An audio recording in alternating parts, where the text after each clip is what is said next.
Rebecca Lowe is back with us, the presenter of NBC Sports Group's Premier League coverage, including pre- and post-match show Premier League Live. Well, let's recap where we were yesterday at this time, Rebecca, and where we are now with the Premier League. Dan, can I just say the power of the Dan Patrick Show? Thank you. And I did say, if you get me on every day this week, then we can make some progress. And we've already done it. It's gone.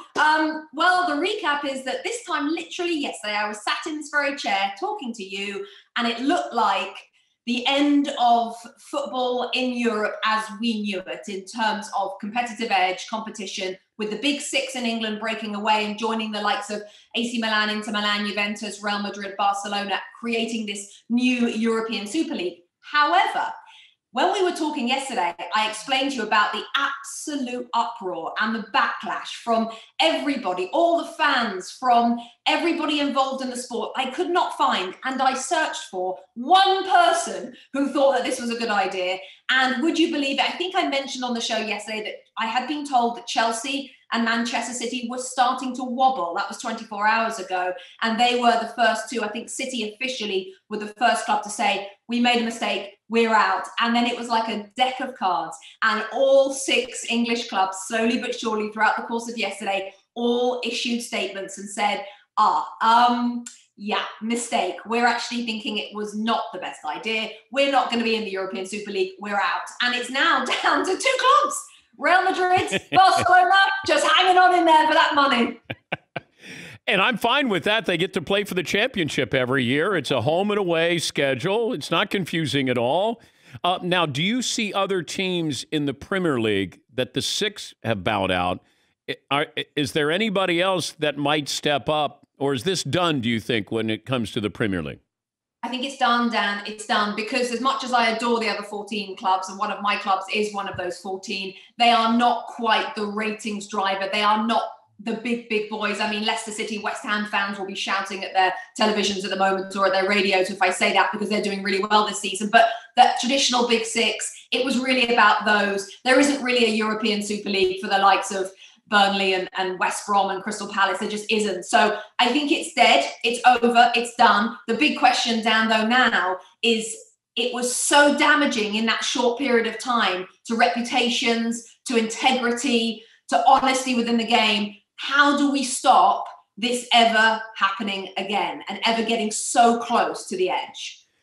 Who applied the pressure that led to this?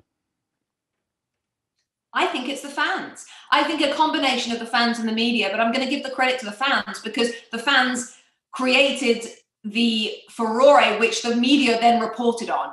And plenty of high-profile figures within the game as well. Gary Neville, a former Manchester United player, hugely high-profile in the UK on British television. He went very, very strong, very, very early. And he kind of began it in a way. But the fans, it was the fans. They turned up outside the Chelsea game last night with banners saying, please pull out. They turned up at the Liverpool game. They drove from Liverpool down to Leeds on Monday to protest at their own club. And it wasn't even the fans of the other 14 clubs who would have been also really badly affected by this. It was the fans of the clubs themselves. And I think that's key. I don't think the owners realised, Dan, that their own fans, they probably knew everybody else would be mad at them. I don't think they realised their own fans, they don't want to go and play Real Madrid every week. They want to play Stoke City. They want to play Burnley Football Club. That's the essence of English football. So for me, the fans have won the day. And how many times can we say that in sport? Not many times. I understand the idea of this. I understand the money, and it's all about the money. But it felt like it was too drastic. Like they were trying to do this in a clandestine way. Late night, Sunday night, you sort of leak this out, and then you go, wait a minute. And it almost feels like it was too far down the road for somebody or someone's to object to. But I give the fan base credit and those who came to their senses here. And I don't want these owners who say, hey, we did the right thing. You know, we pulled out. No, you were going to do the wrong thing. You were going to do this. I'm not going to give you credit for something like this. Oh, Dan, don't you worry. The English media will not allow the owners to forget what they did. I can promise you that. I've read enough articles already saying, let's just hold off on the credit for the owners. Let's remember what they almost did. But the clandestine way they did it, as you say, I think that's what hurt so many people within the game because it came out of nowhere. It was all done totally secretly. And that's the damage that now has to be repaired. Because let's now remember, Dan, these six are now kind of coming back to the Premier League with their tails between their legs saying, oh, we made a mistake. Can we just play like we were playing before? Can we just be friends like we were before? And how the fans are going to react to those clubs, how other chairmen and other owners are going to react. A huge amount of damage has been done. The trust has been lost. That has to be rebuilt. And that has to be rebuilt by the owners of those six clubs and nobody else. Okay, so now I can move on to some other things in the UK, like Harry and the Queen Mum and Prince Whitman. Like, do you want me to go there? Like, I can start there. Brexit. What do you want me to do, Rebecca? Well, I am your English correspondent, so I'm very much open for any subject matter with regards to England. Tell me what you'd like to talk about, and I'm here for you. You know what I did think about? This is strange. When I first heard what was happening with the Super League, the person I thought of, the one person I thought of when they were talking about this, and then the fallout when it all collapsed. Can you think of the one person that I would have in my weird sick sense of humor? This is who I thought of. Ted Lasso. Wow. Ted Lasso. I thought you got season 2 of Ted Lasso coming up, and I thought, how would Ted Lasso deal with this? Because he's always in a good mood, and I wonder what he would think of the Super League. I think, to be honest, I wouldn't be surprised if Ted Lasso hadn't been the one that's orchestrated this giant crumble, because I feel that Ted Lasso can heal the world. And I think you agree with me with that, Dan. What a man, what a series. And I mean, we had him on the show years ago when it all started. And Jason Sudeikis, I mean, the guy is an absolute genius. That show is a show which, in this very time right now, 2020, 2021, we need Ted Lasso so much. Don't we? Yes. When season 1 was over, I was sad. I don't know the last time I've been sad when a season, when you're watching 8 to 10 episodes, because he's so positive. It was so much fun.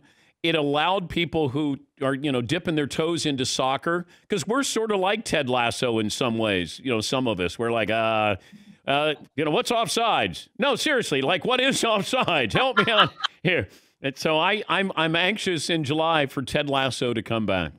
I know, he is the positive in the world that we need. And I think that he is the antidote to everything right now. That's partly why it's been so popular, because I agree. It was just escapism, and good prevailed. Ultimately, good prevailed, as it did with the Super League. It does with Ted Lasso. And that's what we all have to hang on to in life, right?